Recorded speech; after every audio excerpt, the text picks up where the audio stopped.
નમસ્કાર, આપ નિહાળી રહ્યા છો લીડ મહુવા ન્યૂઝ. સમાચારોમાં આપનું સ્વાગત છે. હવે સમાચારો નિહાળીશું વિસ્તારપૂર્વક. મહુવાની પ્રેરણા વિદ્યાલય ખાતે સાંસ્કૃતિક કાર્યક્રમ. તો વર્ષ દરમિયાન યોજાયેલી વિવિધ સ્પર્ધાઓના વિજેતાઓને સન્માનિત કરવા માટે એક કાર્યક્રમનું આયોજન કરવામાં આવ્યું હતું. મહુવાની પ્રેરણા વિદ્યાલય ખાતે સાંસ્કૃતિક કાર્યક્રમ અને વર્ષ દરમિયાન યોજાયેલી વિવિધ સ્પર્ધાઓના વિજેતા વિદ્યાર્થીઓને સન્માનિત કરવા એક કાર્યક્રમ યોજાયો હતો. શાળાઓ દ્વારા શૈક્ષણિક વર્ષના અંતમાં અનેકવિધ કાર્યક્રમ યોજાતા હોય છે અને આવા કાર્યક્રમો થકી જ વિદ્યાર્થીઓમાં છુપાયેલું ટેલેન્ટ, તેની આવડત, તેની ક્ષમતા બહાર આવતી હોય છે અને શાળાઓ દ્વારા આવા કાર્યક્રમો જે થાય તેનાથી વિદ્યાર્થીઓ પણ પ્રોત્સાહિત થતા હોય છે. ત્યારે આવો જ એક કાર્યક્રમ મહુવા શહેરની શાળા ખાતે યોજાયો હતો. શ્રી જીવન તીર્થ એજ્યુકેશન અને ચેરિટેબલ ટ્રસ્ટ સંચાલિત પ્રેરણા વિદ્યાલય ખાતે સાંસ્કૃતિક કાર્યક્રમ અને વિવિધ સ્પર્ધાઓના વિજેતાઓને પ્રોત્સાહિત કરવા એક કાર્યક્રમનું આયોજન કરવામાં આવ્યું હતું. આ કાર્યક્રમમાં મુખ્ય મહેમાન તરીકે સક્રિય ધારાસભ્ય શિવાભાઈ ગોહિલ તો ખાસ મહુવા શહેરના સુપર ફિઝિશિયન ડોક્ટર PS બુધ ઉપસ્થિત રહ્યા હતા અને રાષ્ટ્રપતિ એવોર્ડ વિજેતા વૈજ્ઞાનિક નાનાલાલ ત્રિવેદી અને એડવોકેટ મુકેશ ધાપા પણ ઉપસ્થિત રહ્યા હતા. આ કાર્યક્રમની શરૂઆત ભારતીય સંસ્કૃતિને અનુસરી દીપ પ્રાગટ્ય કરવામાં આવ્યું હતું. તો ઉપસ્થિત તમામ મહેમાનોનું પુષ્પગુચ્છથી સ્વાગત શાળાના મેનેજિંગ ટ્રસ્ટી ભાવનાબેન ચિત્રોડા અને સંસ્થાના પ્રમુખ પિયુષભાઈ લુહારે કર્યું હતું.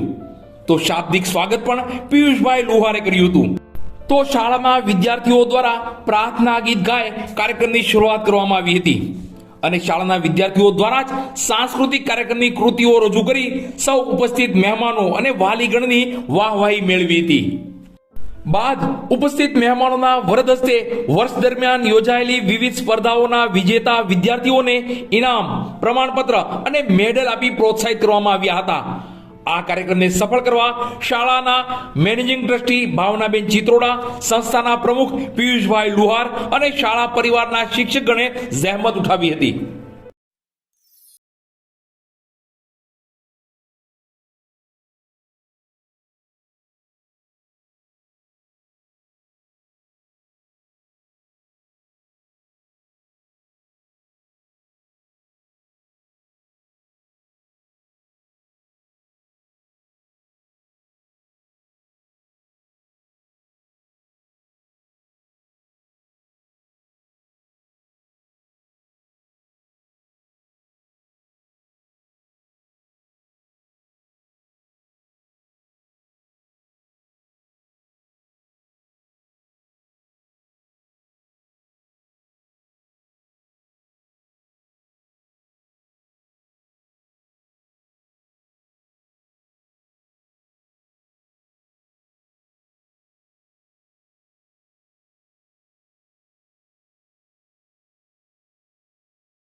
મહુવા નૂતનનગરના યુવકના મોતને લઈ અનેક તર્ક વિતર્ક સર્જાયા હતા.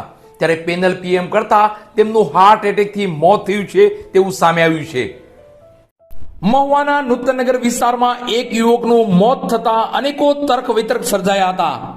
આ બાબતની પ્રાથમિક વિગત જોઈએ તો મહુવાના નૂતનનગરમાં રહેતા હરેશભાઈ ધાપા અને તેમની પત્ની વચ્ચે ઝઘડો થયો હતો. આ ઝઘડામાં ઉગ્ર બોલાચાલી અને મારકૂટ પણ થવા પામી હતી. હરેશભાઈનો પુત્ર દીપક ઉર્ફે અમર હરેશભાઈ ધાપા, ઉંમર વર્ષ 23, તે તેમના માતા પિતામાં ઝઘડામાં વચ્ચે પડ્યો હતો. જે દરમિયાન છરીનો ઘા છાતીના ભાગે વાગી ગયો હતો અને છરીનો ઘા વાગી જતા તેને તાત્કાલિક મહુવાની સરકારી હોસ્પિટલ ખસેડેલ, જ્યાં મહુવા પોલીસ વિભાગ પણ આવી અને પ્રાથમિક વિગતો મેળવી હતી. તો મહુવા સરકારી હોસ્પિટલના તબીબે અમરને તપાસી મૃત જાહેર કર્યો હતો. તેના મોતથી પરિવારમાં શોકની લાગણી વ્યાપી ગઈ હતી. બાદ આ બનાવમાં છરીના ઘાના હિસાબે મૃત્યુ થયું છે કે પછી અન્ય કારણ હશે તે બાબતને લઈ પેનલ પીએમ હાથ ધરાયું હતું, જેમાં યુવકને હાર્ટ એટેક આવ્યું હોય તેવું જણાવ્યું હતું. આથી મહુવા પોલીસે યુવકનું અકસ્માતે મોત થયાની વિગત નોંધી કેસ કાગળ કરી આગળની કાર્યવાહી હાથ ધરી છે. મહુવા શહેરમાં જગ્યા ભાડે આપવાની છે તો આજે જ સંપર્ક કરો. મહુવા શહેરની એકદમ મધ્યમાં.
સમાચારોમાં અત્યારે આટલું જ. ફરી કાલે સમાચારો સાથે મળશું. ત્યાં સુધી હું પરેશ ચૌહાણ અને લીડ મહુવા ન્યૂઝની સમગ્ર ટીમ શુભરાત્રી.